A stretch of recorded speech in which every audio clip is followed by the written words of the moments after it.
The truck stop outside Barstow was supposed to be just another pit stop for Jake Reaper Morrison and his German Shepherd Diesel.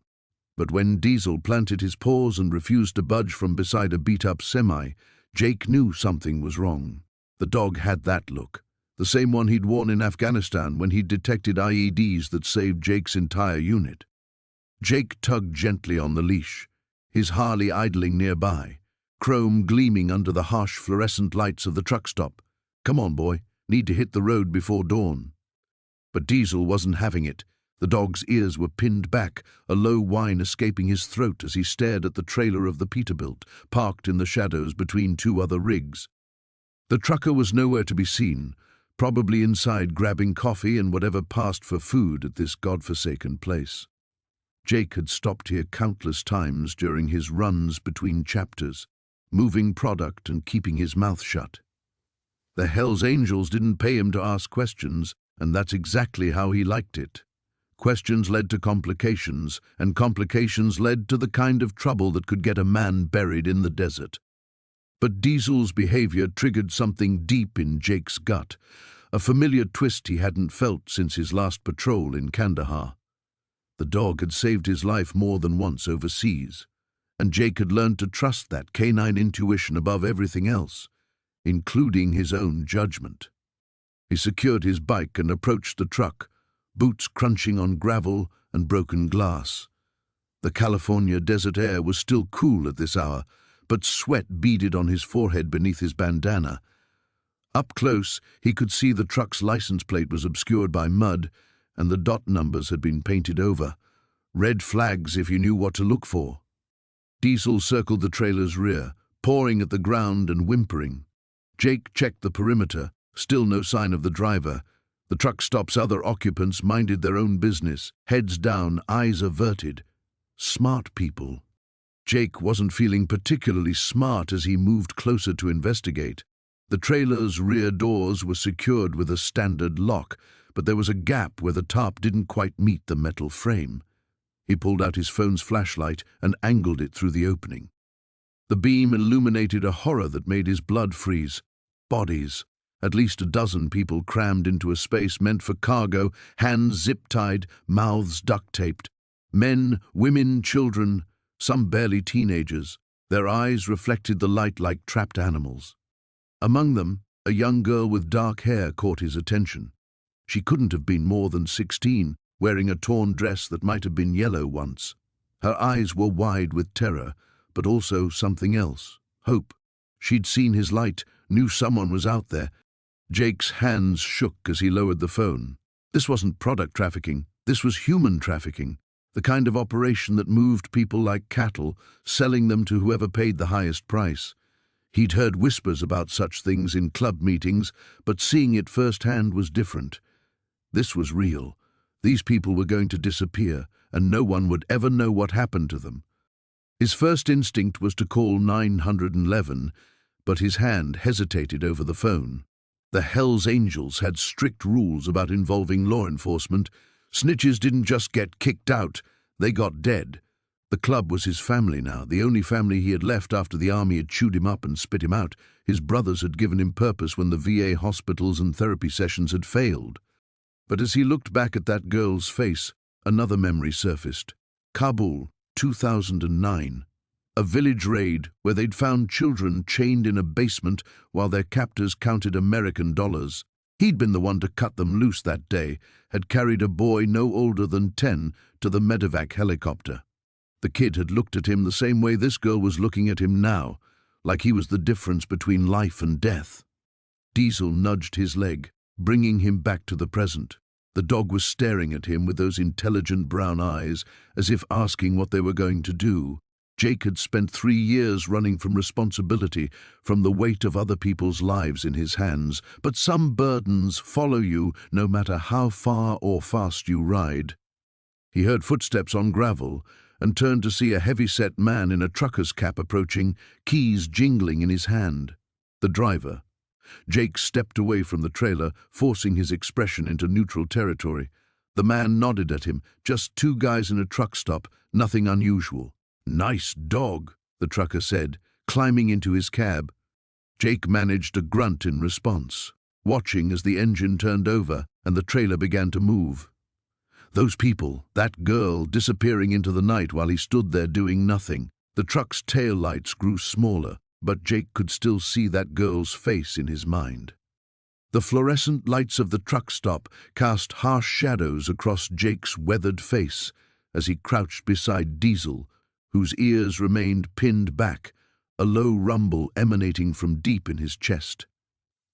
The dog's obsidian eyes were locked on something beyond the rows of idling 18-wheelers, his massive frame coiled like a spring ready to snap. "What's got you so wound up, boy?" Jake muttered, running calloused fingers through the German Shepherd's thick coat. In the 3 years since he'd pulled Diesel from that meth house raid, the dog had never acted like this. Not once. The night air carried the usual truck stop symphony, diesel engines, air brakes, the distant hum of the interstate. But underneath it all, Jake caught something else, a sound that made his own instincts prickle. Muffled voices, urgent and hushed, coming from behind the main building where the service bays sat dark and empty. Jake's hand instinctively moved to the knife on his belt, muscle memory from 15 years of riding with the Angels before his parole officer convinced him that freedom was worth more than club colors. The smart move would be to get back on his Harley and ride into the Texas night, leaving whatever drama was unfolding here in his rearview mirror. He'd done his time, kept his nose clean for 2 years running. No point in borrowing trouble. But Diesel had other plans. The dog broke free from Jake's grip and padded silently toward the service building, his black coat melting into the shadows between the parked trucks. Jake cursed under his breath and followed, his boots crunching softly on gravel. As they rounded the corner of the building, the voices became clearer. 3 men stood near a modified cargo truck, its rear doors hanging open like a mouth frozen mid-scream. The vehicle's license plate had been deliberately obscured with mud, and Jake could make out heavy-duty locks that had been retrofitted to the interior. "Told you to keep them quiet," one man was saying, his accent thick with something Eastern European. "We cannot afford problems. Not here." "They're drugged," replied another voice, this one with a Texas drawl. "Kids that age, the stuff wears off fast. Need another dose." Kids. The word hit Jake like a physical blow. His jaw clenched as fragments of his own childhood flashed through his mind. Foster homes, predators wearing respectable masks, and the suffocating helplessness of being small and trapped. Diesel had crept closer, his nose working the air. Suddenly, the dog's head snapped toward the truck's open cargo area, and Jake saw it too. A pale hand pressed against what looked like an interior partition, fingers splayed in desperate silence. The European man checked his watch. "Border contact expects us in 4 hours. Load them now." Jake's blood turned to ice as he watched 2 additional figures emerge from the truck stop's rear entrance, herding a group of children who moved with the sluggish, unsteady gait of the heavily sedated. Even in the dim light, he could see they were young. Some couldn't be older than 10 or 12. Their clothes were dirty, their faces vacant with chemical compliance, but their eyes... Christ, their eyes held a terror that no amount of drugs could fully mask. This wasn't some small-time drug deal or stolen merchandise. This was something that would haunt him for the rest of his life if he walked away. One of the children stumbled, and the man with the Texas accent grabbed her roughly, shoving her toward the truck. The girl couldn't have been more than 8, her dark hair matted, a small stuffed rabbit clutched in her trembling hands. Diesel's growl deepened, and Jake felt his own rage building like pressure in a boiler. He'd seen evil before, hell, he'd worn its colors for over a decade, but this was different. This was innocence being fed to monsters, and every instinct screamed at him to act. But the rational part of his brain, the part that had kept him alive through prison and parole, urged caution. There were at least 4 men that he could see, probably more. He was one ex-con with a knife and a dog, going up against what looked like a professional operation. Getting himself killed wouldn't save these kids, and it would damn sure land him back in a cage, assuming he survived long enough for arrest. The little girl with the rabbit looked directly at him for a split second, her glazed eyes meeting his across the shadows. In that moment, Jake saw himself 30 years ago, small and scared and abandoned by every adult who should have protected him. His hand moved away from the knife and toward his phone. Call the cops. Let them handle it. That was the smart play, the safe play, the play that kept Jake Harmon a free man. But as he watched them load the children into that rolling prison, he knew with crystalline certainty that by the time law enforcement mobilized, these kids would be ghosts, vanished into a network designed to make people disappear forever. Diesel looked back at him, yellow eyes holding an intelligence that seemed almost human. The dog was waiting for a decision. Freedom or conscience, safety or action. Jake closed his phone. The morning sun cast long shadows across the truck stop parking lot as Jake finished his third cup of coffee. Tank hadn't moved from his position by the loading dock, despite Jake's increasingly frustrated attempts to coax him away. The dog's massive head remained fixed on a particular spot where the concrete met the building's foundation. His ears pricked forward in a way that meant business. "Come on, boy. We've got miles to cover before dark." Jake jangled his keys, a sound that usually sent Tank bounding toward the Harley. Instead, the pit bull mix let out a low whine and pawed at the ground. A semi-truck rumbled past, diesel fumes mixing with the scent of frying bacon from the diner. Jake watched the driver navigate around the potholes with practiced ease, wondering if he should just drag Tank away and deal with whatever tantrum followed. But something in the dog's posture gave him pause. Tank wasn't being stubborn, he was being protective. Jake had learned to trust that instinct during their 2 years together. Tank had saved his hide more than once, whether from rival bikers looking for trouble or sketchy characters in dive bars who mistook Jake's quiet demeanor for weakness. The dog possessed an uncanny ability to sense danger that had kept them both alive through some rough patches. Walking over to where Tank stood vigil, Jake crouched down and followed the dog's gaze. At first he saw nothing unusual, just concrete, weeds, and the usual debris that accumulated behind truck stops. But then Tank moved closer to a basement-level window, barely visible above ground, and started whimpering. The sound that emerged from the dog's throat made Jake's blood run cold. It wasn't the typical whine of a frustrated animal. It was the same noise Tank had made the night they'd stumbled across that car accident on Highway 9, when they'd found the injured kid trapped in the wreckage. Jake knelt beside the window and pressed his ear to the grimy glass. The building's foundation was thick, but he could make out muffled sounds from below, voices definitely, and something else, a rhythmic thumping that could have been machinery but sounded wrong somehow.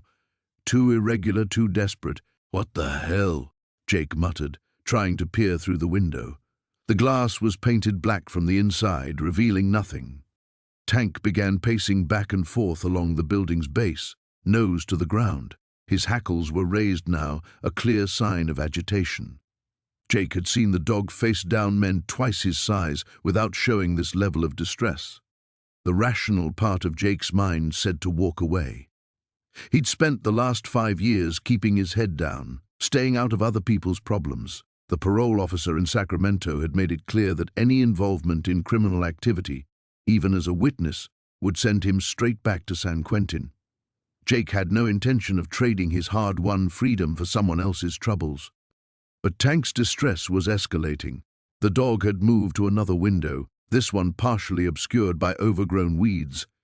He was pawing frantically at the glass now, leaving muddy streaks across the surface. Jake pulled out his phone to check the time and noticed he had no signal. Odd, considering they'd been getting decent coverage all morning. He walked a few steps away from the building, still nothing. Another few steps, and suddenly 3 bars appeared on the screen. Signal jammers. Jake had encountered them before, usually in places where people had something serious to hide. The realization sent a chill down his spine that had nothing to do with the morning air. A door slammed somewhere nearby, followed by the sound of approaching footsteps.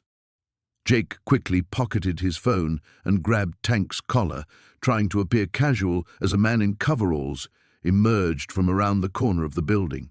The guy was built like a linebacker, with arms covered in crude prison tattoos and dead eyes that swept the area with practiced efficiency. "Help you with something?" the man asked, his tone friendly enough, but his body language suggested otherwise. His hand rested near a bulge in his coveralls that Jake recognized as a concealed weapon. "Just trying to get my dog away from here," Jake replied, keeping his voice steady. "He seems to think he smells something interesting." The man's eyes fixed on Tank, who was still straining toward the building despite Jake's grip on his collar. Dogs got good noses. Sometimes they smell things that ain't their business. The threat was subtle but unmistakable. Jake nodded and pulled Tank toward the parking lot, feeling the man's gaze boring into his back. When he glanced over his shoulder, the guy was speaking into a radio, his eyes still locked on Jake. Back at his bike, Jake's hands shook slightly as he fumbled with his helmet. Tank whined pitifully, looking back toward the building with obvious distress. Whatever was happening in that basement had the dog genuinely upset, and Jake was beginning to understand why. The question was, what the hell was he going to do about it? The bathroom reeked of industrial disinfectant and something else Marcus couldn't quite place. Fear, maybe, soaked into the concrete walls over time. He splashed cold water on his face, trying to wash away the image of that girl's terrified eyes. The fluorescent light above flickered erratically, casting dancing shadows that made his reflection look fractured in the grimy mirror. When he stepped back outside, Diesel was exactly where he'd left him, planted like a furry sentinel beside the semi's trailer. The dog's ears swiveled toward Marcus, but his body remained rigid, focused on whatever had captured his attention inside that truck. "Come on, boy. We're burning daylight." Marcus whistled low, the same signal that had never failed to bring his companion running. Diesel's tail gave a single half-hearted wag, but his paws stayed rooted to the asphalt. Marcus had rescued the German Shepherd mix 3 years ago from a meth lab raid in Bakersfield. Half-starved and cowering in a corner while bullets flew, the dog had somehow recognized something kindred in Marcus. Another survivor who understood what it meant to live on the wrong side of normal. Since then, they'd covered thousands of miles together, Diesel riding shotgun through every state west of the Mississippi. The dog had never disobeyed him, not once. Marcus approached slowly, his boots crunching on scattered gravel. Up close, he could hear it now, a low whimpering coming from inside the trailer, barely audible above the rumble of passing traffic on the interstate. Human voices, muffled but definitely human. Young voices. His blood turned to ice water. "Shit," he breathed, pressing his ear against the metal siding. The trailer was refrigerated, meant for transporting produce or meat, but the sounds coming from inside weren't livestock. 3 years of staying clean, staying invisible, staying out of trouble. 3 years of hauling legitimate cargo and keeping his head down while other club members rotated through county lockup like it was a revolving door. He'd promised himself he was done with the life, done with the violence, the feuds, the constant looking over his shoulder. But this wasn't about the club. This was about those voices in the dark. Marcus circled the rig, memorizing details. Arizona plates, recent registration sticker, a small dent in the rear bumper shaped like Texas. The cab was empty, driver probably inside, grabbing coffee and a shower. Professional operation, he realized. Not some amateur trafficking kids across state lines in a panel van. This was organized, systematic, almost certainly connected to networks that stretched from Mexico to Canada, networks that killed people for asking the wrong questions. He pulled out his phone, thumb hovering over 911. But then what? How long would it take for local law enforcement to respond? Long enough for the driver to return, start the engine, and disappear into the maze of interstate highways. Even if they believed him, even if they moved fast, by the time they cut through red tape and jurisdictional bullshit, those kids would be 3 states away. And if this operation had the kind of money and connections Marcus suspected, they'd have cops on payroll anyway. Diesel pressed against his leg, brown eyes fixed on Marcus with an intensity that made his chest tight. The dog had seen enough evil to recognize it, just like Marcus had. And unlike humans, Diesel hadn't learned to look the other way when it mattered. A memory surfaced unbidden, his sister Sarah at 14, same age as that girl in the truck stop. Sarah with her gap-toothed smile and dreams of becoming a veterinarian. Sarah, who'd overdosed on fentanyl-laced heroin 2 days before her 18th birthday, while Marcus was pulling a 5-year stretch in Folsom for armed robbery. He'd been inside when she needed him most, too busy playing outlaw to notice his baby sister spiraling into darkness. Marcus crouched beside Diesel, scratching behind the dog's ears. "You're right, boy. We can't walk away from this." But he wasn't stupid enough to go in alone against unknown numbers with unknown weapons. He needed an edge, needed information. Most importantly, he needed to make sure those kids stayed alive long enough for him to figure out how to help them. The truck stop's parking lot stretched for acres, filled with dozens of big rigs in various states of rest and maintenance. Marcus counted at least 4 other vehicles that might be part of the same operation. Similar rigs, similar plates, drivers who carried themselves with the careful alertness of men accustomed to transporting illegal cargo. His phone buzzed with a text from Rabbit, his contact at the freight company. "Next load ready tomorrow, Tucson to Portland. You in?" Marcus stared at the screen, then at Diesel, then at the trailer full of terrified voices. Tomorrow he could be on the road again, earning legitimate money and living his quiet, invisible life. Tomorrow those kids would either be sold to the highest bidder or buried in shallow graves if they'd become too much trouble to transport. He deleted Rabbit's message without responding. The fluorescent lights in the truck stop's convenience store hummed like angry wasps as Jake pretended to study the energy drinks in the cooler. Through the grimy window, he could see Diesel still stationed by the Peterbilt, hackles raised, refusing to move despite Jake's earlier attempts to coax him away. 3 hours had passed since they'd first arrived, and the dog's behavior was becoming impossible to ignore. Jake grabbed a Red Bull and approached the counter, where a heavy-set woman with graying roots scrolled through her phone. Her name tag read Dolores in faded blue letters. "Busy night," Jake said, placing the drink down along with a 20.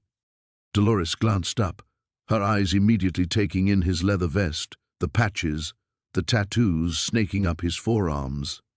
Her expression shifted to polite wariness. "Gets that way sometimes. Lot of trucks coming through. That Peterbilt out there. Driver seemed like he was in a hurry earlier. Everything okay?" Her fingers hesitated over the register keys. "Don't really pay attention to individual trucks. Too many come and go." But Jake caught the micro-expression, the slight tightening around her eyes. In prison, reading faces had been survival. Dolores knew something. "Sure," he said, pocketing his change. "Nice to have steady business, though."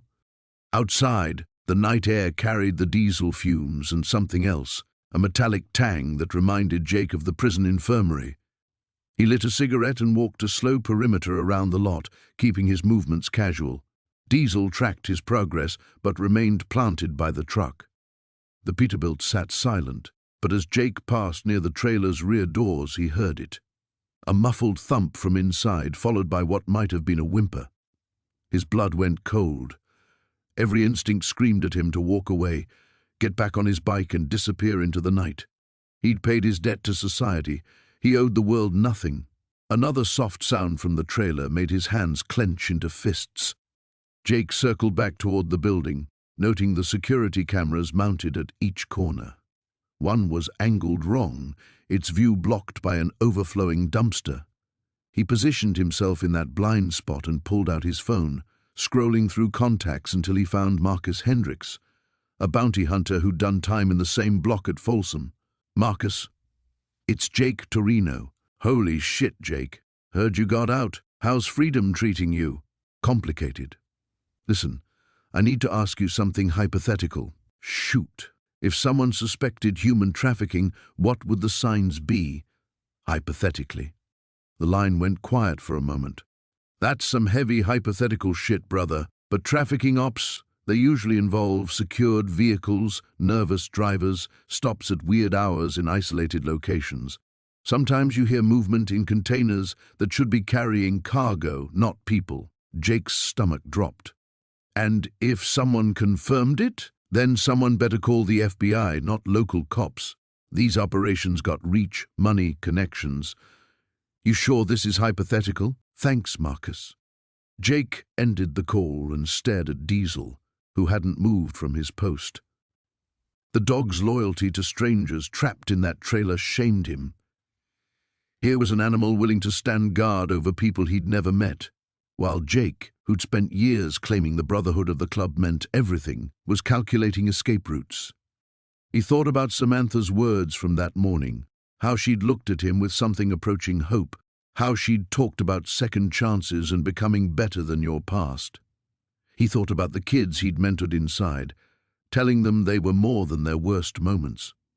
The trailer's rear doors were secured with a heavy padlock, but Jake had learned more than just how to survive in prison.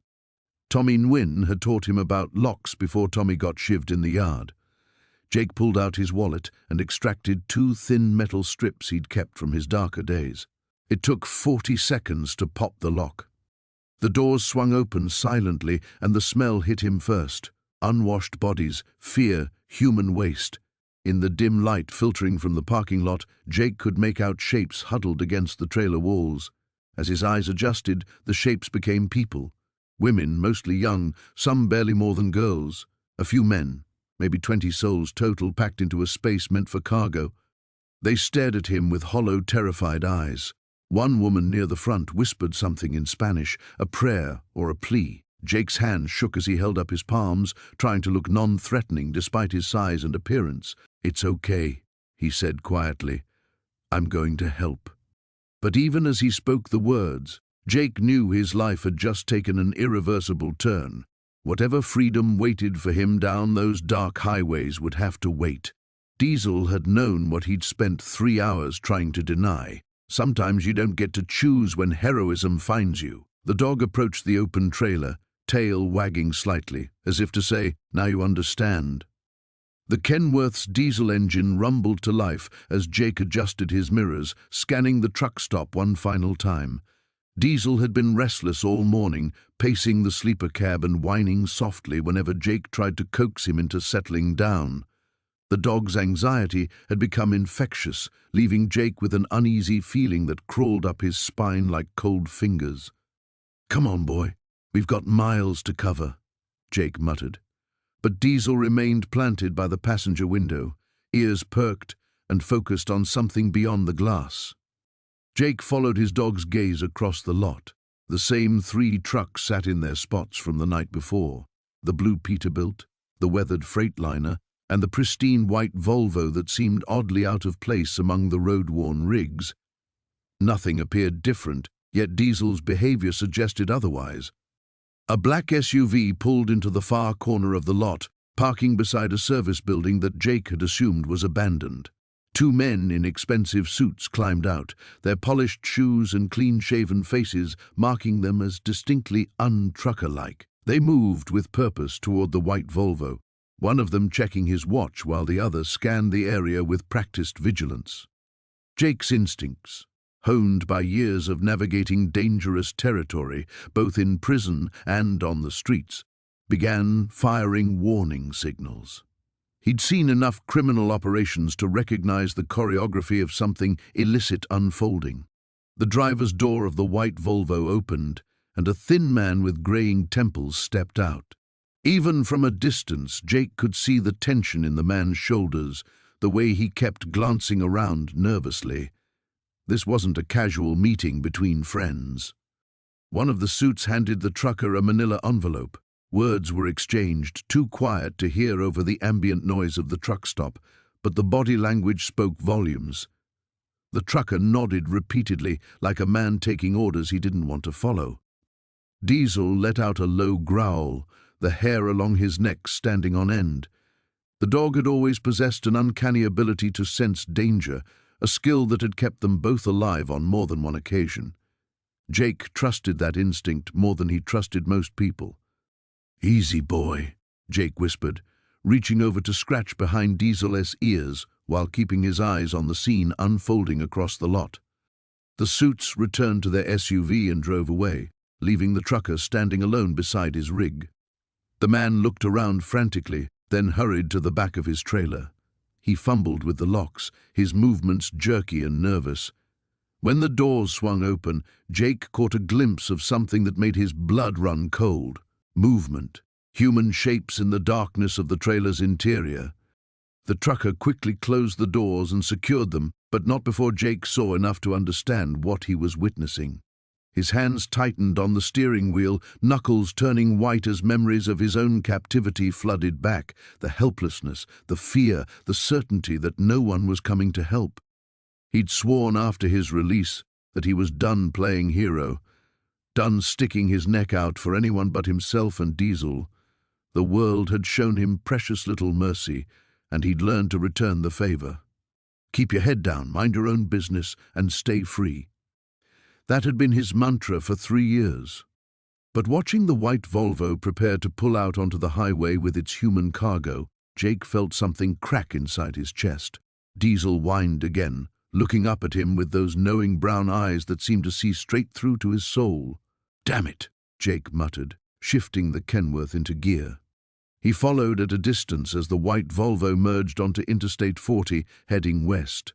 The trucker drove cautiously, maintaining the speed limit and keeping to the right lane like a man carrying precious cargo, which, Jake realized with growing horror, was exactly what he was doing. His CB radio crackled to life with the usual chatter between drivers, but Jake barely heard it. His mind was racing, calculating options and weighing consequences. Getting involved meant risking everything he'd worked to build, his freedom, his peace, his carefully constructed new life. But doing nothing meant becoming complicit in whatever hell those people in the trailer were enduring. Diesel settled down in the passenger seat, finally calm now that they were moving. The dog seemed to understand that they were no longer running away from something, but toward it. Jake reached for his cell phone, then hesitated. Who could he call? The police would want statements, paperwork, involvement that would inevitably lead back to his past. Immigration might be involved, which meant federal agencies and the kind of attention that could destroy his parole status. The white Volvo took an exit up ahead, following signs toward an industrial district on the outskirts of Amarillo. Jake slowed down, hanging back far enough to avoid detection while keeping the trailer in sight. Whatever was happening, it was about to get worse. The warehouse sat like a concrete tumor against the night sky, its few working lights casting sickly yellow pools across the cracked asphalt. Razor studied the building from his position behind a rusted shipping container, noting the patrol patterns of the 2 guards who circled the perimeter every 20 minutes. Amateur hour. These weren't hardened criminals, they were opportunists who'd gotten sloppy. Rex pressed against his leg, ears pricked forward, sensing the tension radiating from his master. The dog had been restless since they'd arrived an hour ago, occasionally whimpering toward the warehouse as if he could smell the fear seeping from its walls. "Easy, boy," Razor whispered, running his fingers through the German shepherd's thick coat. "We're gonna get them out." The plan was simple. Wait for the next patrol to pass, cut through the chain-link fence at the building's northeast corner where the shadows were deepest, and find a way inside. Razor had counted at least 6 different vehicles coming and going since sunset, but the activity had died down in the last hour. Either they were settling in for the night or preparing to move their cargo. His phone buzzed. A text from Murphy at the garage. Package delivered, clean hands. The weapons were in place, hidden behind the dumpster where Razor could retrieve them if things went sideways. Murphy didn't ask questions. Just like the old days, some loyalties ran deeper than club colors. The guards appeared right on schedule, flashlight beams dancing across the warehouse walls as they made their lazy circuit. Razor counted to 60 after they disappeared around the far corner, then moved. Rex stayed close, his paws silent on the broken pavement. The bolt cutters made quick work of the fence, and they slipped through the gap like shadows. Up close, the warehouse was even more decrepit than it had appeared from a distance. Graffiti covered the lower walls, and several windows were boarded up with rotting plywood, but the loading dock doors looked new, and there was a fresh coat of paint around the main entrance. Someone had invested just enough money to make the place functional while maintaining its abandoned appearance. Razor found what he was looking for, a service door on the building's side that hung slightly crooked in its frame. The lock had been replaced recently, but whoever installed it had done a half-assed job. The door frame was warped enough that he could see light bleeding through the gaps. He pressed his ear to the metal and listened. Voices, muffled but distinct. At least 3 different speakers, maybe more. One was giving orders in accented English, Russian, if Razor had to guess. Another voice was younger, nervous, asking questions that earned sharp responses. Rex growled low in his throat, hackles rising. Something had spooked him. "What is it, boy?" Razor whispered. The answer came in the form of footsteps crunching on gravel behind them. Razor spun, hand moving instinctively toward the knife on his belt, but stopped when he saw the figure emerging from the shadows. It was the girl from the diner, Maria. She moved with surprising stealth for someone her size, and her eyes held a determination that hadn't been there during their earlier conversation. "You shouldn't be here," Razor hissed. "Neither should you," she whispered back, but there was no challenge in her voice. "I couldn't just sit at home knowing what was happening. This isn't a game. These people are dangerous." "You think I don't know that?" Her voice carried a tremor of barely controlled emotion. "One of those girls in there, she's not much older than my daughter. I saw them bring her in yesterday." Razor studied her face in the dim light bleeding from the warehouse windows. Whatever fear she felt was overwhelmed by something stronger, the fierce protectiveness of a mother who'd seen too much suffering. "You have kids?" he asked. "Had. My daughter. She didn't make it home from school one day, 5 years ago." Maria's voice was steady, but her hands trembled slightly. "They found her 3 weeks later. Too late." Understanding hit Razor like a physical blow. This wasn't about civic duty or moral obligation for Maria. This was personal. She saw her own lost child in every trafficked girl, and she'd carry that weight until the day she died. Rex whined softly, looking between them as if sensing the shift in the night's dynamic. The dog's survival instincts were telling him that their careful plan was about to become much more complicated. From inside the warehouse came the sound of metal doors slamming, followed by a man's harsh laughter. A timer had started ticking, though Razor couldn't yet hear it. Whatever was happening in there was accelerating. "Listen to me," he said, gripping Maria's shoulder. "If you're staying, you follow my lead. No heroics, no improvisation. These aren't street dealers or petty criminals. They'll kill us both without hesitation." Maria nodded, but Razor saw the lie in her eyes. When the moment came, when she saw those girls, maternal instinct would override everything else. He was no longer planning a reconnaissance mission. He was planning a rescue. The warehouse loomed against the pre-dawn sky like a cancer on the industrial landscape. Jake killed the Harley's engine 2 blocks away, the sudden silence amplifying the thundering of his heart. Rex pressed against his leg, the dog's muscles coiled tight with anticipation. "Easy, boy," Jake whispered, though he wasn't sure if he was reassuring the dog or himself. They'd spent 3 hours watching the building from different angles. The pattern was clear now. 2 guards at the main entrance, 1 roving patrol around the perimeter every 20 minutes, and a single lookout on the loading dock. The place reeked of desperation and broken dreams, even from a distance. Jake checked his phone. Maria's contact had come through with building schematics and guard rotations, but the information felt thin, unreliable. He'd learned long ago that plans rarely survived first contact with reality. Still, those kids inside didn't have time for perfect intelligence. The service alley ran along the warehouse's eastern wall, cluttered with dumpsters and abandoned machinery.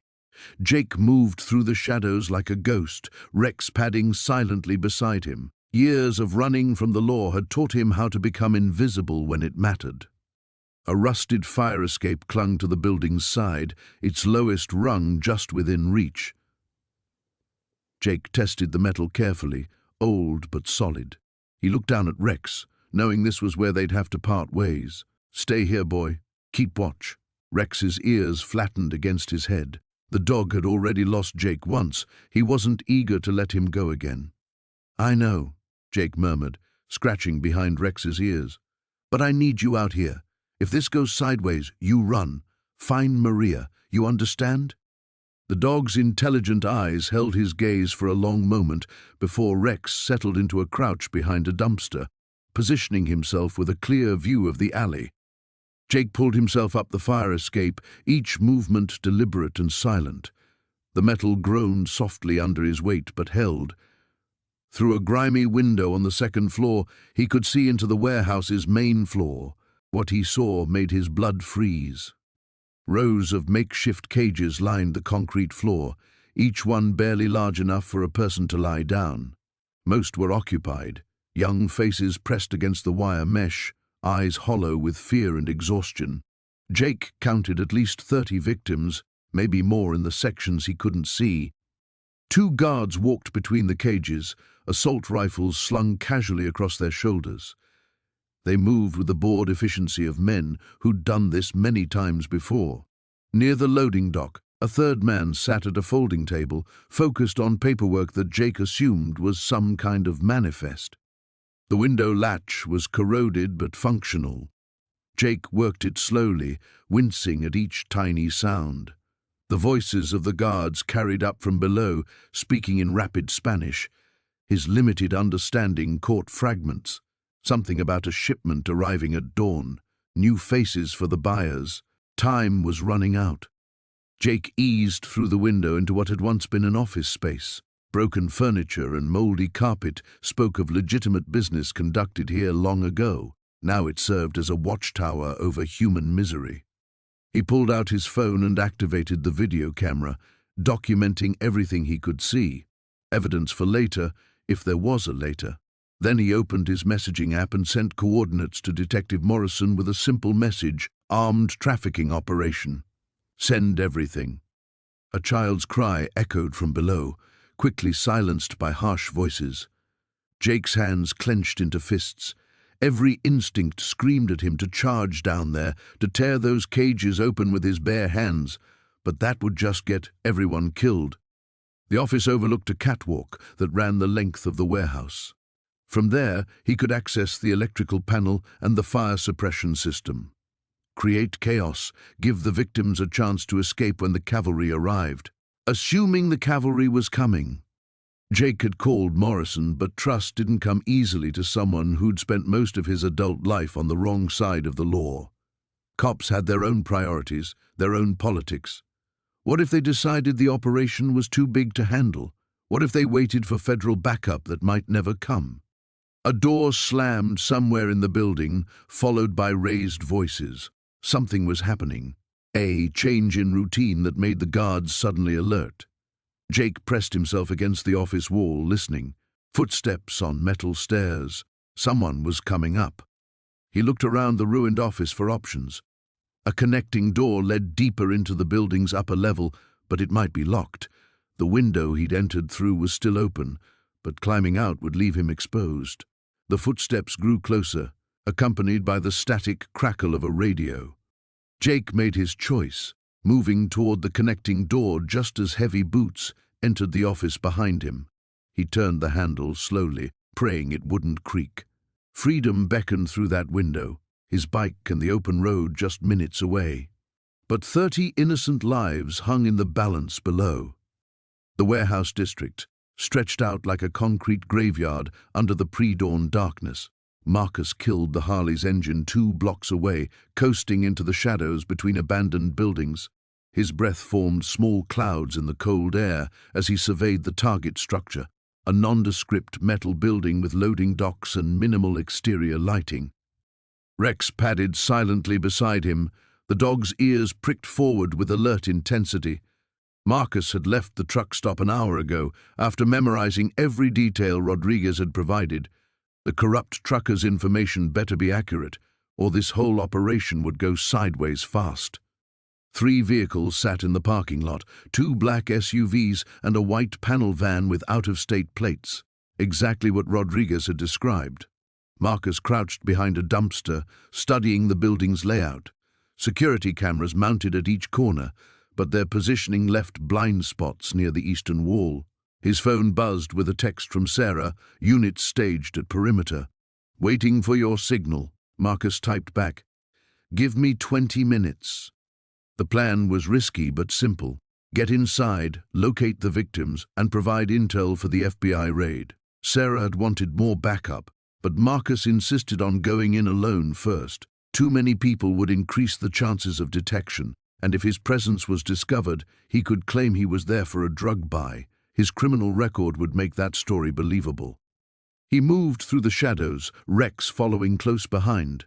The dog had proven invaluable at reading situations, and Marcus trusted his instincts completely. When Rex's hackles rose slightly, Marcus froze, spotting a guard making rounds near the loading dock.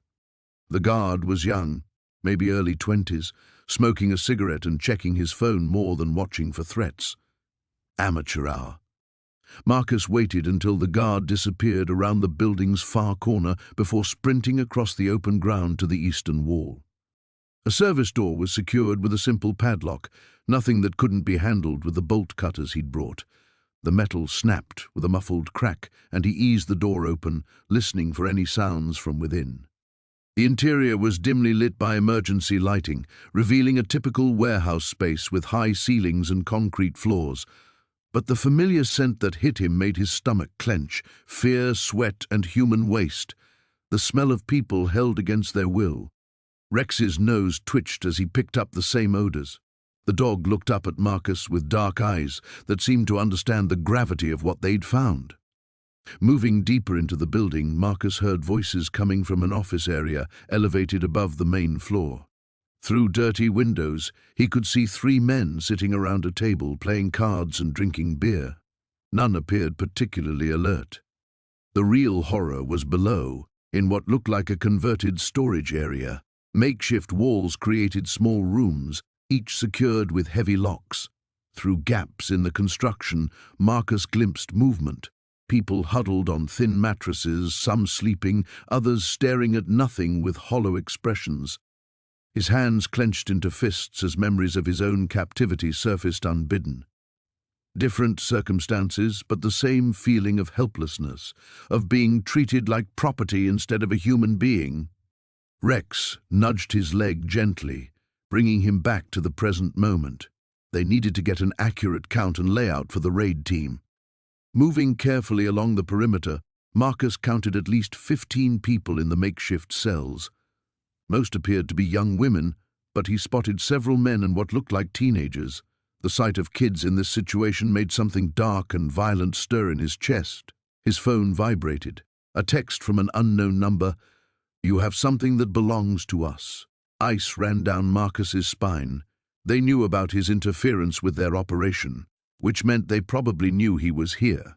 Another message, "Bring the truck driver to the warehouse in 1 hour or everyone dies." Marcus cursed silently.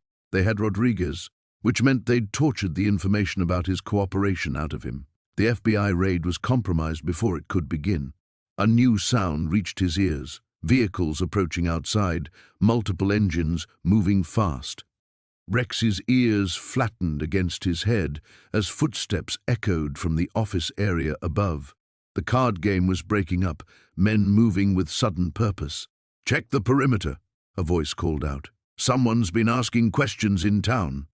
Marcus needed to warn Sarah's team, but first he had to get these people out. The traffickers would likely kill the victims rather than let them be rescued. Too much evidence, too many witnesses. He pulled out his phone and sent a quick message to Sarah. "Blown, moving to extraction. Hit them hard and fast." The reply came immediately, negative. "Wait for backup." But Marcus was already moving toward the locked doors, Rex beside him. Sometimes you didn't wait for permission to do the right thing. Sometimes you just acted. Consequences be damned. The bolt cutters would work on these locks too. The warehouse district stretched before them like a concrete graveyard, shadows pooling between abandoned buildings under the pale morning light. Marcus crouched behind a rusted dumpster, studying the target building through binoculars while Rex pressed against his leg. The dog's muscles coiled with tension. 3 days of surveillance had revealed the pattern. Guards rotated every 4 hours, delivery trucks arrived at dawn, and the screams that occasionally pierced the air confirmed what they already knew. "You sure about this, brother?"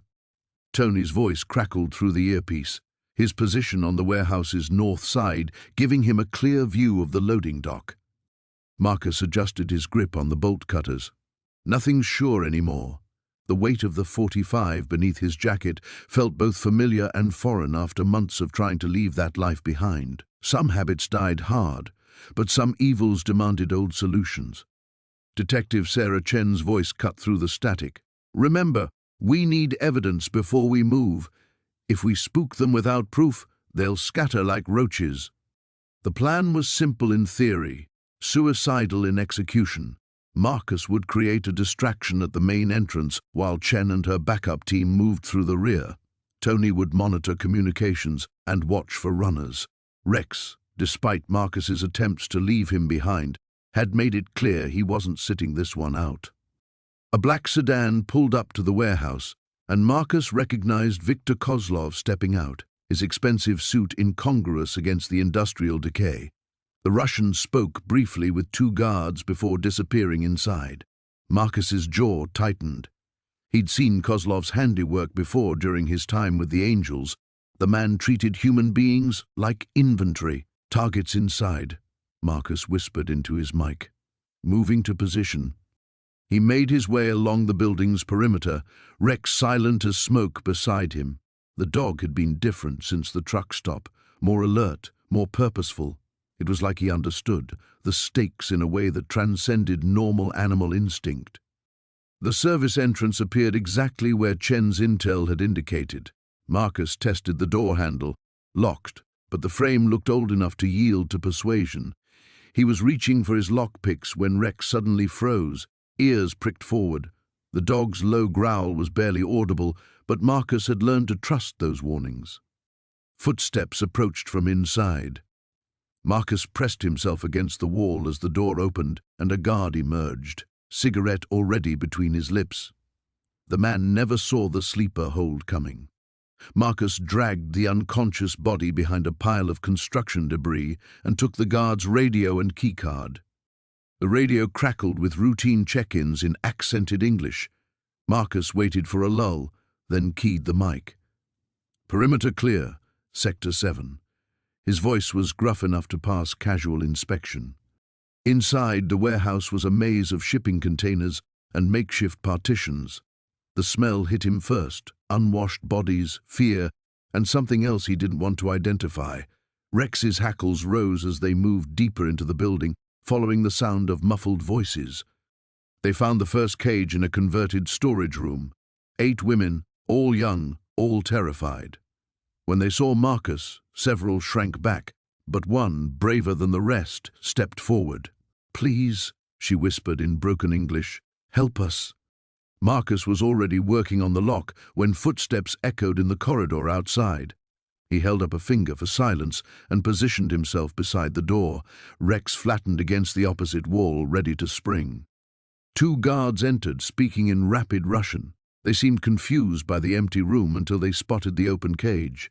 One reached for his radio while the other drew his weapon. Rex moved like liquid lightning, hitting the armed man at knee level and sending him sprawling. Marcus took the second guard down with a quick jab to the throat.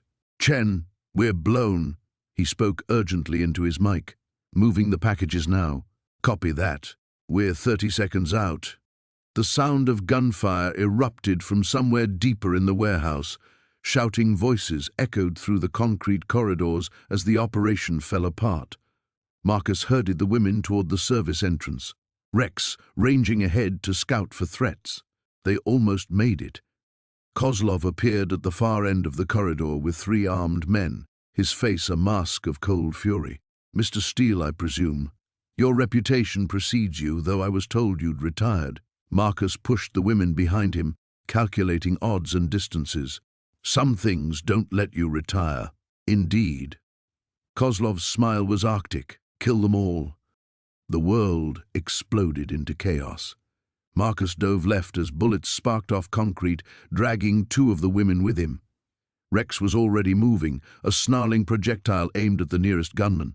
The warehouse filled with screams, gunshots, and the sound of sirens growing closer. Sometimes salvation came down to split-second decisions made by unlikely heroes. Today, it came down to an ex-biker, his dog, and the simple truth that some battles chose you. The warehouse smelled like motor oil and fear. Jake pressed his back against the corrugated metal wall, listening to footsteps echo through the cavernous space beyond. 3 days of surveillance had mapped the facility's layout in his mind, loading docks on the east side, offices on the second floor, and somewhere in this maze of shipping containers, the missing girls. Diesel whined softly beside him, ears pricked forward. The dog had been restless all morning, as if sensing what was coming. Jake scratched behind his companion's ears, drawing comfort from the familiar gesture. After tonight, everything would change. Either they'd both be dead, or Jake would have crossed a line he'd spent 5 years avoiding. "Stay close, boy," he whispered, checking his Glock one final time. The plan was simple in concept, suicidal in execution. Marcus had refused to involve the other club members. Too much heat, too much risk of exposure. But he'd provided something almost as valuable, a detailed schematic of the warehouse's security system and the guard rotation schedule. Apparently, some debts in this town ran deeper than money. Jake moved along the wall, Diesel padding silently beside him. The loading dock was unguarded, just as Marcus had promised. The electronic lock yielded to the bypass code, and they slipped inside through a service entrance. The warehouse floor stretched before them like an aircraft hangar. Shipping containers stacked 3 high-created narrow corridors that disappeared into shadow. Jake pulled out his phone, using its dim light to orient himself with the layout Marcus had drawn. The holding area should be in the northwest corner, past a maze of containers and behind a false wall. They moved carefully through the metal labyrinth. Jake's boots were silent on the concrete floor, old habits from his years running with crews who valued stealth over swagger. Twice they froze as voices carried through the air, guards making their rounds. Each time, Diesel seemed to sense the danger before Jake did, pressing close against his leg in warning. 20 minutes of careful navigation brought them to what should have been an empty section of the warehouse. Instead, Jake found himself staring at a wall of shipping containers that didn't match the schematic. His stomach dropped. Marcus's information was either outdated or deliberately wrong. Diesel suddenly went rigid, his nose working the air. Without warning, the dog trotted toward a gap between 2 containers, disappearing into the shadows. Jake cursed silently and followed, his heart hammering against his ribs. The gap opened into a hidden courtyard formed by the arrangement of containers. In the center sat a modified trailer, its windows blacked out, power cables snaking across the ground to disappear under its base. 2 guards flanked the entrance, both armed with assault rifles. Jake retreated deeper into the shadows, pulling out his phone to text Marcus, "Layout wrong. Send backup location." The reply came immediately, "Can't. Compromised. Get out now." Before Jake could process the implications, Diesel emerged from somewhere behind the trailer, moving in a low crouch that Jake had never seen before. The dog's training kicked in, not as a pet, but as the military working dog he'd once been. Diesel circled wide around the guard's position, using the trailer's bulk to mask his approach.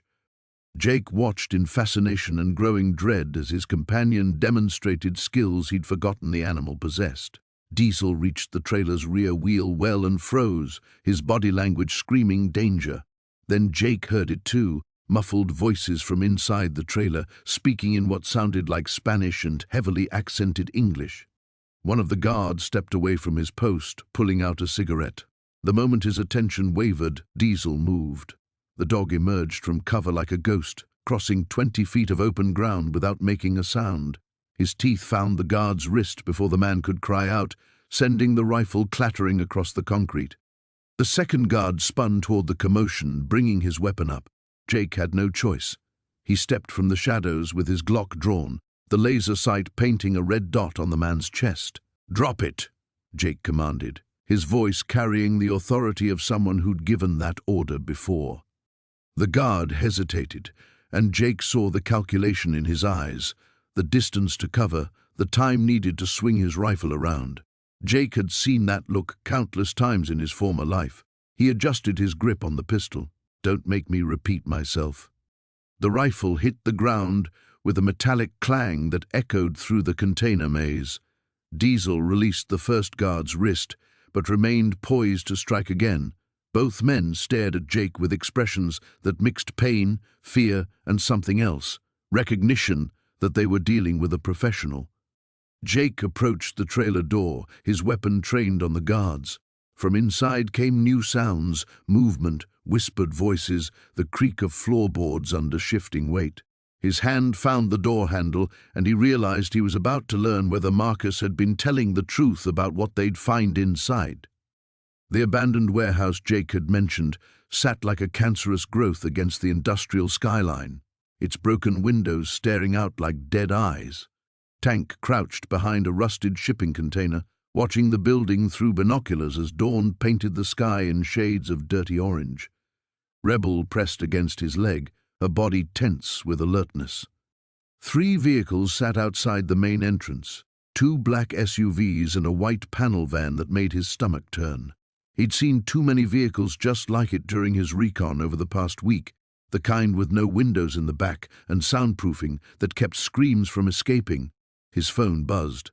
A text from Martinez, team in position, waiting for your signal.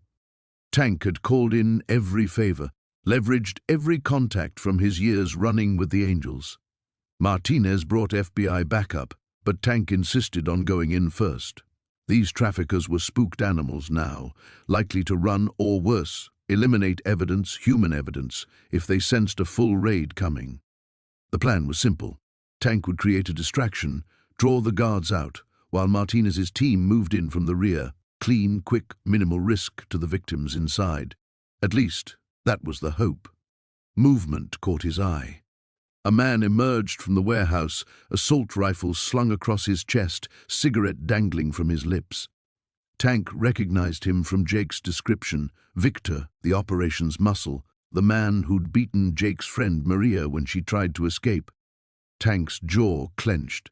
He'd dealt with men like Victor before, predators who mistook cruelty for strength. In prison, they usually didn't last long once the general population learned what they were. "Stay," he whispered to Rebel, then checked his. 45, one more time. He moved like a shadow between the containers, using skills learned during midnight runs for the club, when stealth meant the difference between a successful operation and a body bag.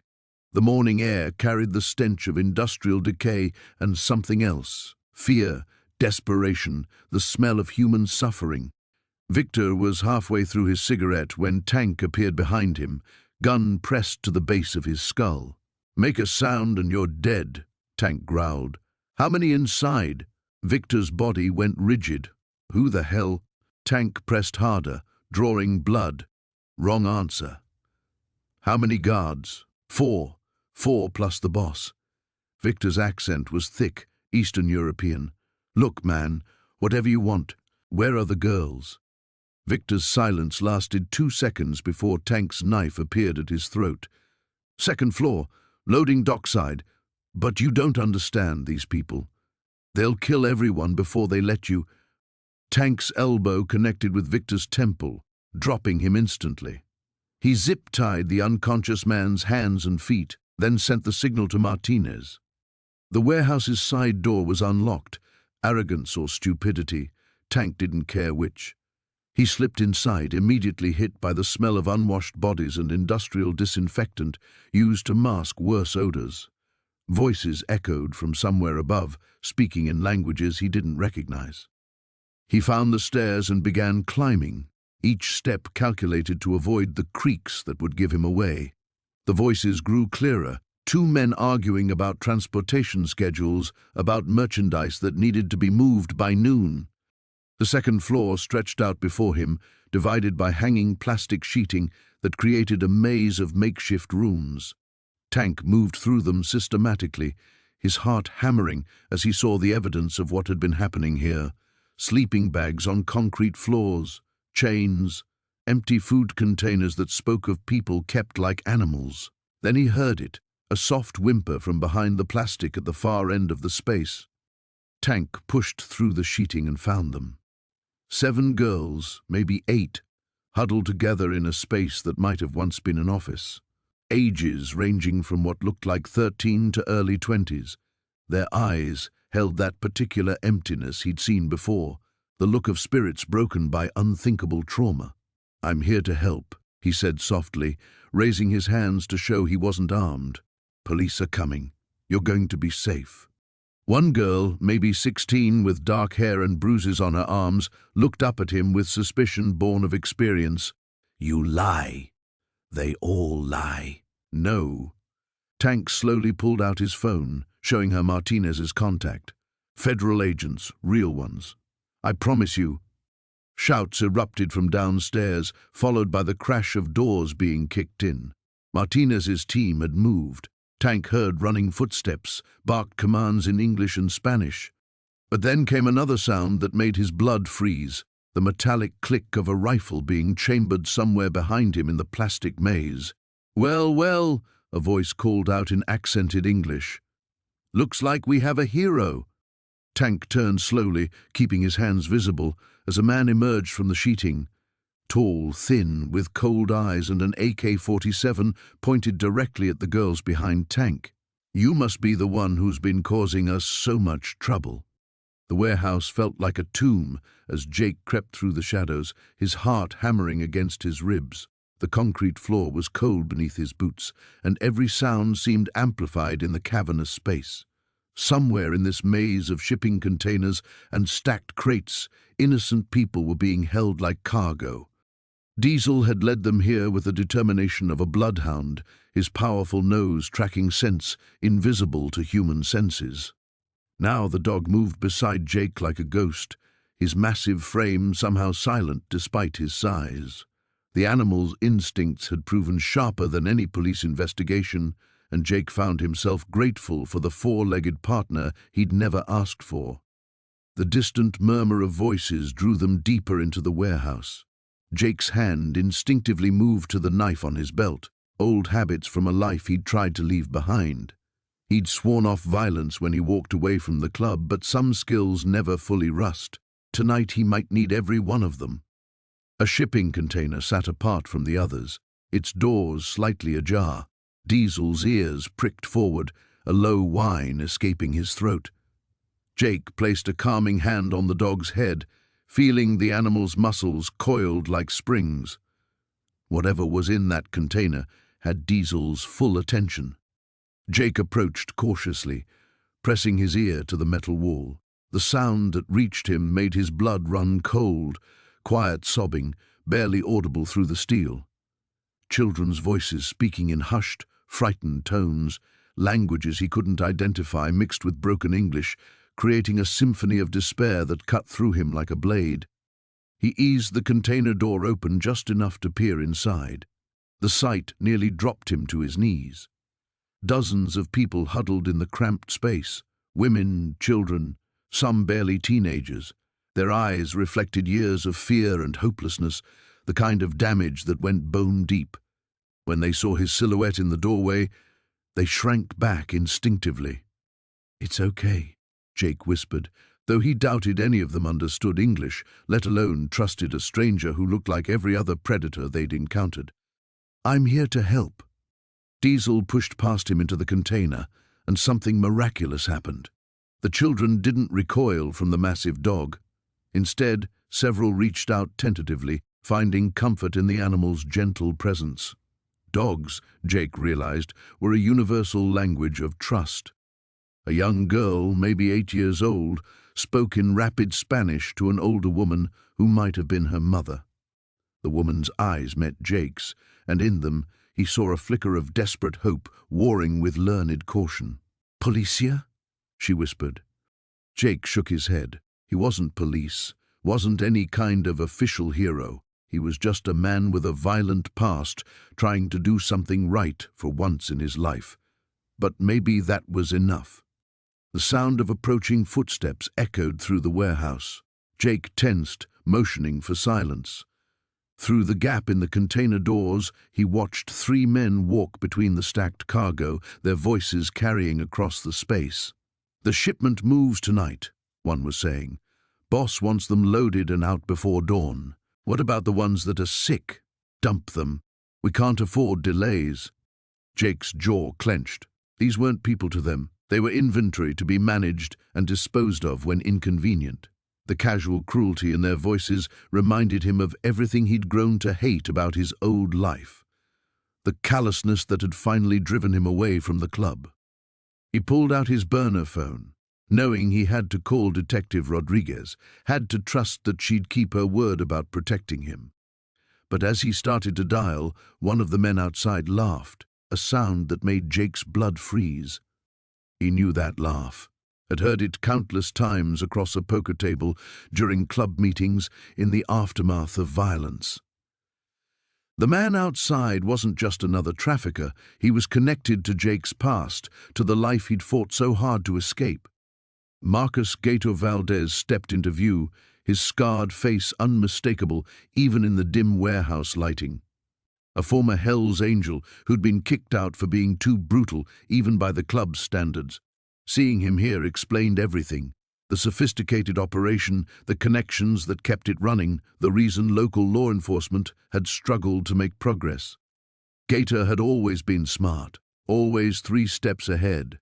If he was running this operation, simply calling the police might not be enough. Too many people in uniform might be on his payroll, too many escape routes already planned. Jake closed his eyes, feeling the weight of his old life crashing back down on him.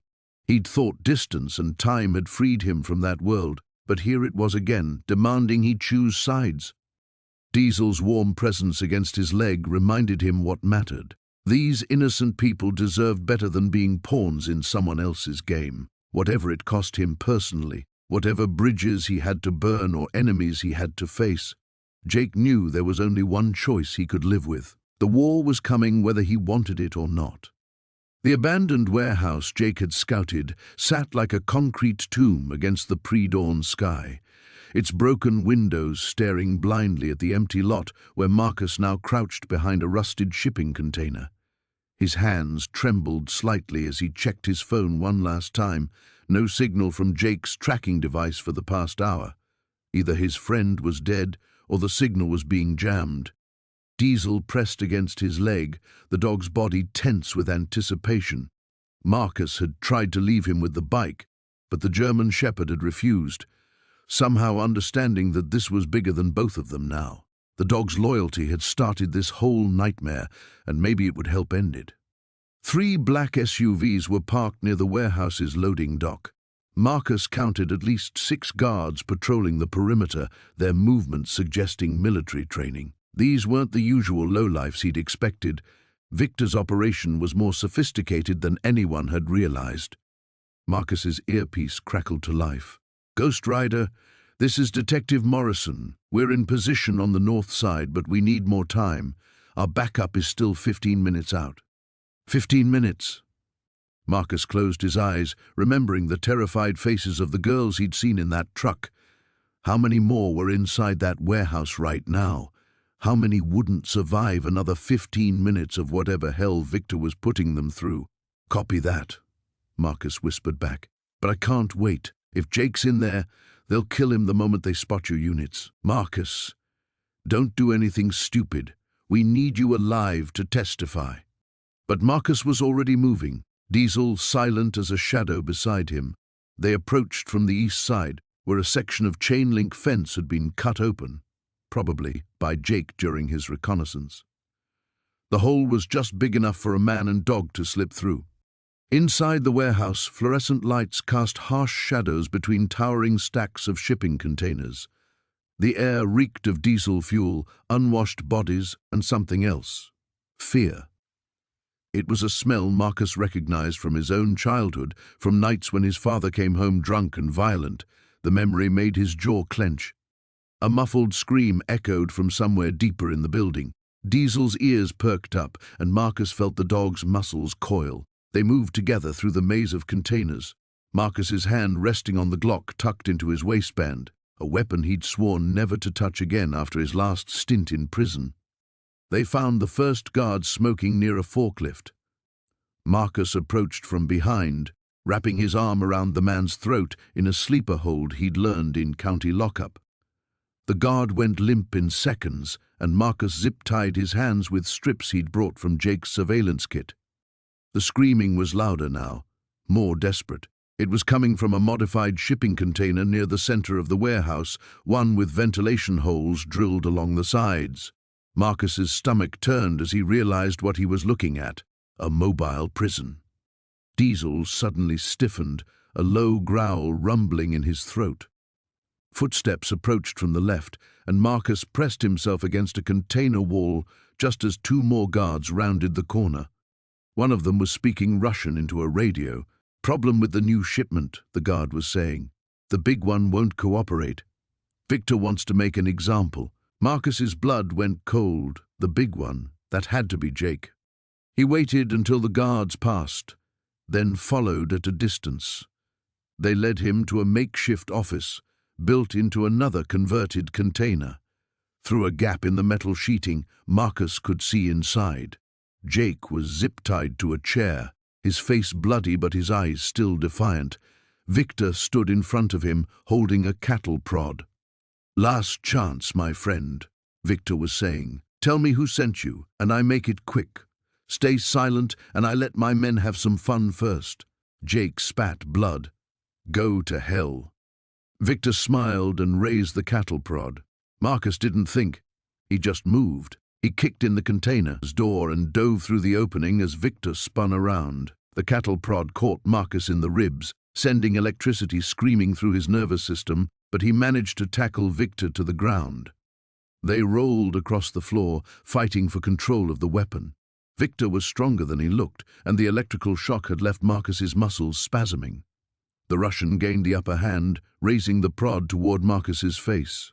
Then Diesel burst through the doorway like a furry missile, 80 pounds of protective fury slamming into Victor's chest. The man screamed as the dog's jaws clamped down on his wrist, forcing him to drop the cattle prod. Marcus rolled to his feet and grabbed the weapon, then used it to drive back the two guards who were rushing through the door.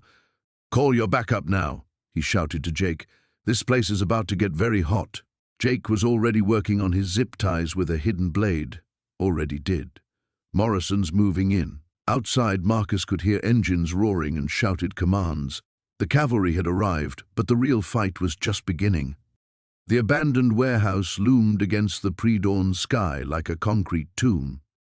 Jake crouched behind a rusted shipping container, watching the sparse guard rotation through night vision binoculars Marcus had provided. 2 men at the front entrance, another patrolling the perimeter every 20 minutes. Professional, but not military grade. Diesel pressed against his leg, the dogs breathing steady and controlled. Even the mutt understood the gravity of what they were about to do. "Radio check." Marcus's voice crackled through the earpiece. "Copy," Jake whispered. 2 minutes out. The FBI tactical team was positioned 3 blocks away, ready to move on Jake's signal. But first, he had to get inside and confirm the victim's location. One wrong move and Kozlov's people would scatter like roaches, taking their human cargo with them. Jake's hand found the familiar weight of his, .45 in its shoulder holster. Beside it, the small camera Marcus had given him felt foreign against his ribs. Evidence, due process, things that mattered in the world he was trying to rejoin. The perimeter guard rounded the corner, flashlight beams sweeping lazily across the gravel. Jake counted the seconds, 120 between passes. Plenty of time if he moved fast. He slipped from cover, Diesel silent as smoke beside him. The loading dock door hung partially open, just as the intelligence suggested. Jake tested it carefully. No squeal of hinges, no resistance, either sloppy security or a trap. Inside, the warehouse stretched into darkness punctuated by pools of harsh light from hanging bulbs. The air reeked of fear, unwashed bodies, and something else. Desperation with a metallic edge that made Jake's stomach clench. Voices echoed from the far end of the building, Russian accents mixing with broken English and what sounded like pleading. Jake moved between towering stacks of legitimate cargo. Cleaning supplies, the labels read. Perfect cover for moving people. Diesel's ears pricked forward, a low whine building in his throat. The dog had caught something Jake couldn't yet smell or hear. Human distress, maybe. The animal's instincts had started this whole mess. Jake wasn't about to ignore them now. The voices grew clearer as they approached a makeshift office constructed from shipping containers. Through a gap in the metal walls, Jake saw 3 men around a folding table covered with documents, cell phones, and stacks of cash. One he recognized from surveillance photos, Viktor Petrov, Kozlov's lieutenant, the man who'd been running the operation while his boss dealt with other enterprises. "Shipment leaves at 6, Petrov was saying in accented English. "Buyers confirmed in Houston. No delays this time." Houston. Jake's blood ran cold. Once those people left El Paso, they'd disappear into a network spanning the entire country. Finding them would become exponentially harder. He activated the camera, recording everything he could see and hear, but evidence wouldn't save the victims if they were loaded onto trucks in 2 hours. A new sound made him freeze. Crying. Soft, muffled, but unmistakably human. Coming from deeper in the warehouse, past the makeshift office. Jake signaled Diesel to stay and crept forward. The crying led him to a section where shipping containers had been modified into holding cells. Thick padlocks secured each door, but ventilation holes had been cut into the sides. Through one, he glimpsed movement in the darkness beyond. His throat tightened. How many people were trapped in those metal boxes?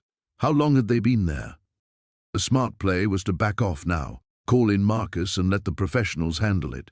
But those cries, barely audible through the steel walls, scraped against something fundamental in Jake's chest. He'd been in cages himself, different kinds, but cages nonetheless. Locked up by the system, trapped by the club's demands, imprisoned by his own choices. "Status report," Marcus's voice whispered in his ear. Jake keyed the radio twice, the signal for standby. Not yet. He needed to know exactly what they were dealing with before bringing in the cavalry. Footsteps approached the container area. Jake melted back into the shadows, watching as one of Petrov's men unlocked a container and barked orders in Spanish. 3 young women emerged, heads down, moving with the defeated shuffle of people who'd learned that resistance only brought pain.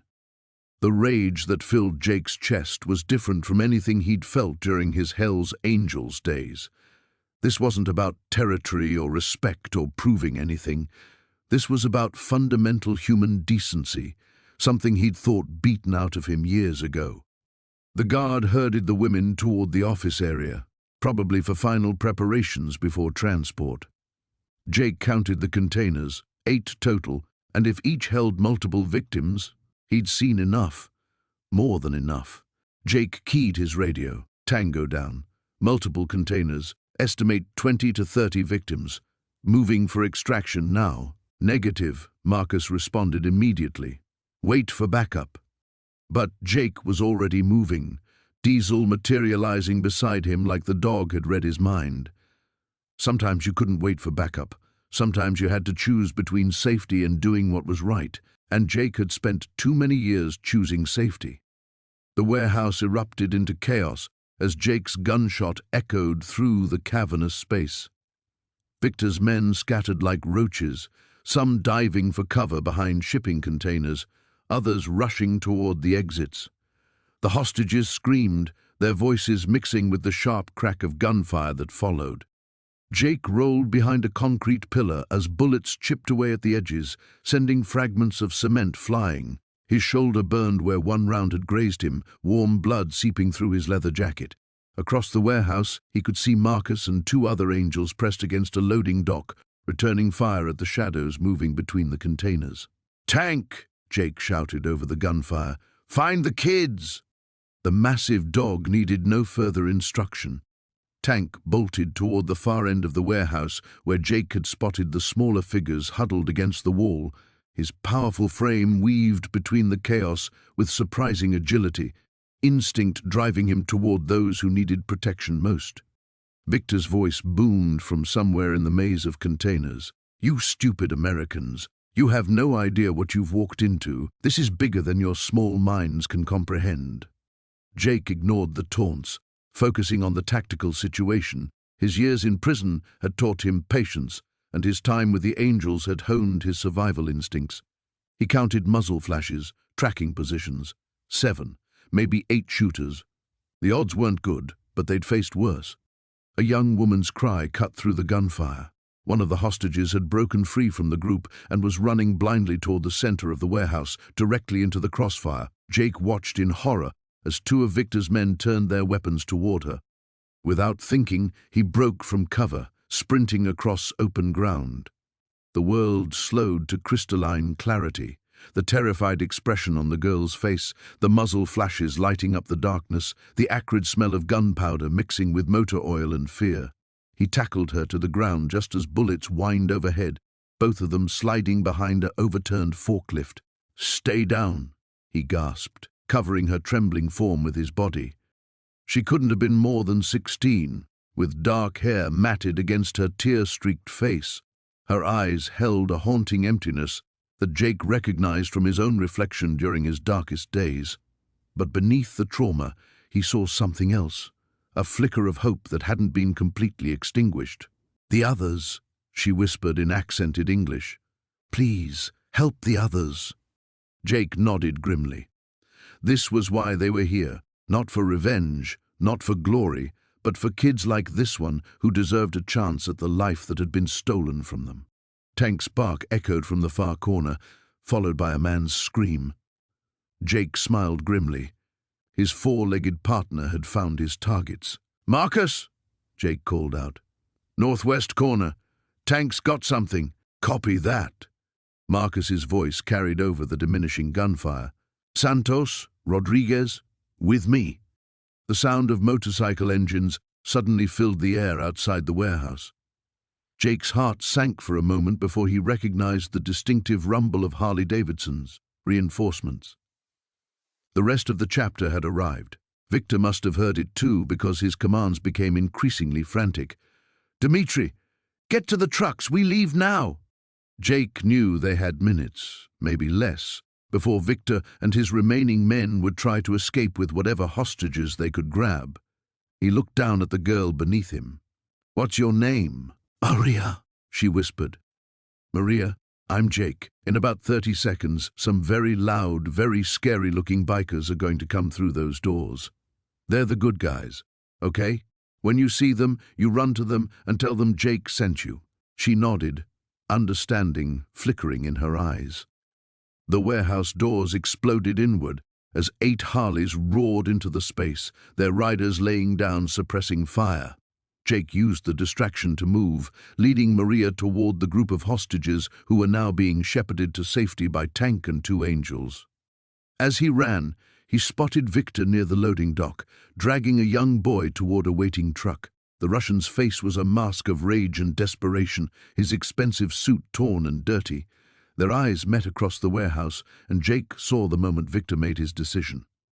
The Russian raised his pistol not toward Jake, but toward the huddled group of rescued hostages.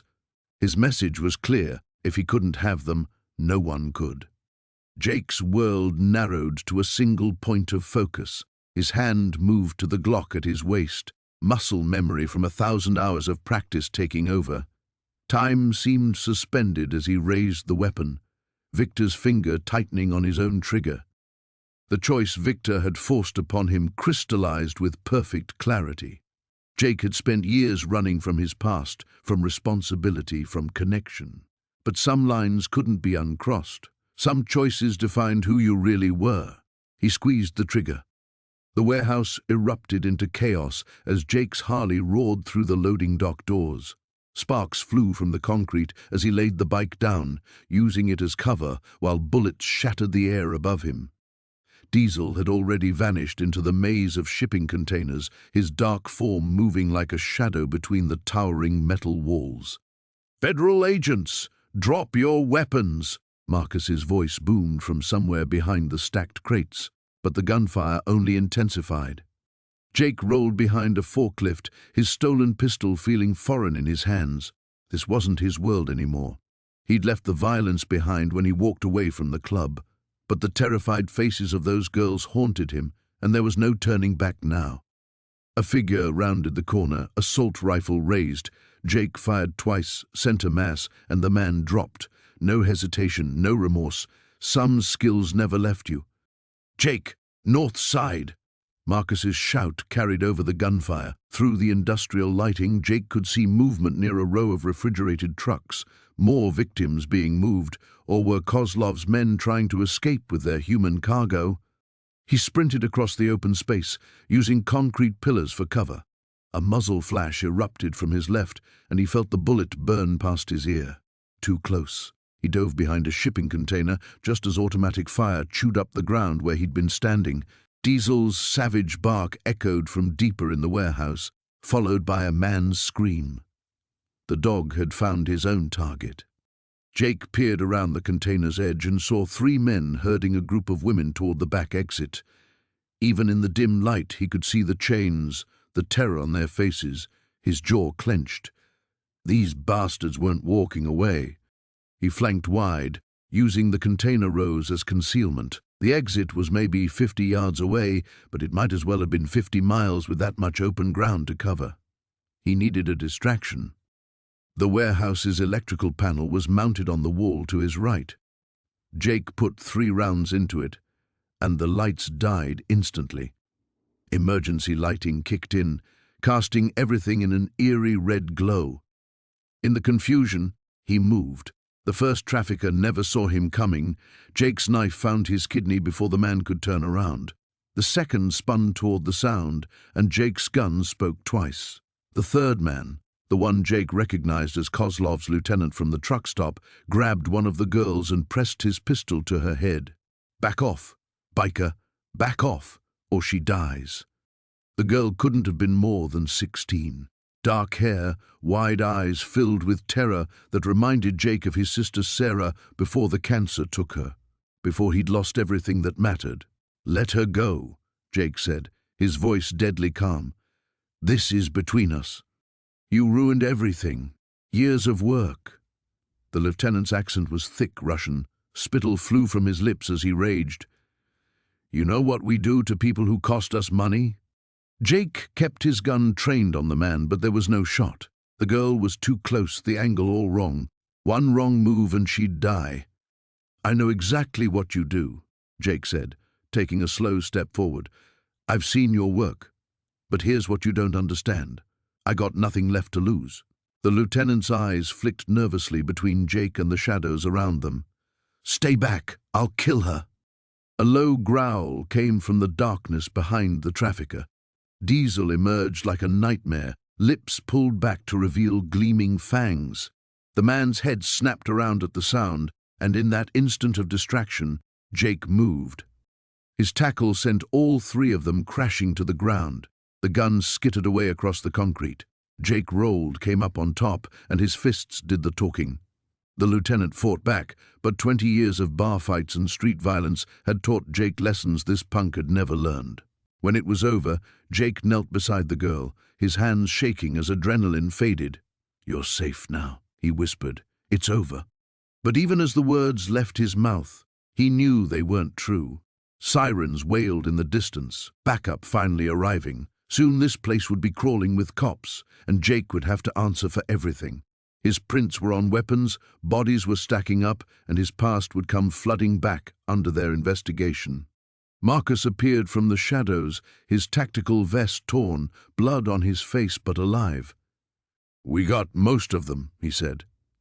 But Kozlov wasn't here. Jake wasn't surprised. Men like Kozlov didn't get their hands dirty when they could send others to die, but they'd hurt his operation badly tonight, saved these girls, and maybe that was enough. As federal agents swarmed the warehouse, Jake sat on a crate with Diesel beside him, the dog's massive head resting on his knee. Freedom had always been Jake's most precious possession, and now it was slipping away again. But looking at the faces of the rescued victims, he realized some things were worth more than freedom. Some things were worth everything. The dawn sky stretched purple and gold above the desert highway as Jake guided his Harley through the empty miles. Rex pressed warm against his back in the custom carrier they'd rigged up. 3 weeks had passed since the raid at Murphy's truck stop, 3 weeks since everything changed. The FBI had kept their word. Jake's cooperation in bringing down the trafficking ring had earned him immunity from prosecution, and more importantly, it had given 37 victims their freedom back. The youngest had been 14. Every time he thought about that girl's terrified eyes, he knew he'd made the right choice. His phone buzzed against his chest. Jake pulled over at a scenic overlook, the morning light painting the canyon walls in shades of rust and amber. Rex jumped down immediately, nose to the ground, following some invisible trail only he could detect. "Matthews," Jake answered, recognizing Detective Sarah Chen's number. "Good news," her voice crackled through the speaker. "Marcus Williams just took a plea deal. 25 to life, no parole. He gave us 3 more locations and a list of his suppliers. This thing's bigger than we thought, but we're dismantling it piece by piece." Jake watched Rex explore a cluster of desert sage, tail wagging as he investigated every scent. The dog had been different since that night, more alert, more protective, but also somehow more trusting of strangers, as if saving those people had changed him too. "What about Kozlov?" Jake asked, though he wasn't sure he wanted to know. Still claiming he was just muscle, didn't know about the trafficking. His lawyer's good, but the evidence is overwhelming. The jury won't buy his ignorance act. Chen paused.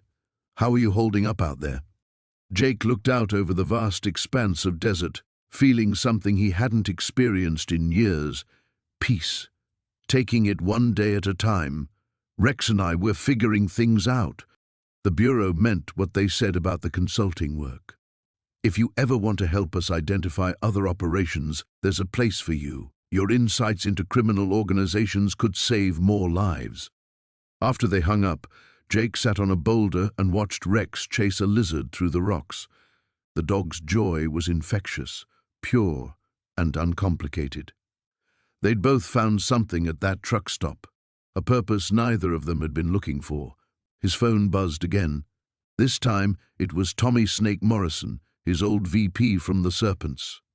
"Brother, heard you went off the rails pretty hard. Word is you cost some important people a lot of money."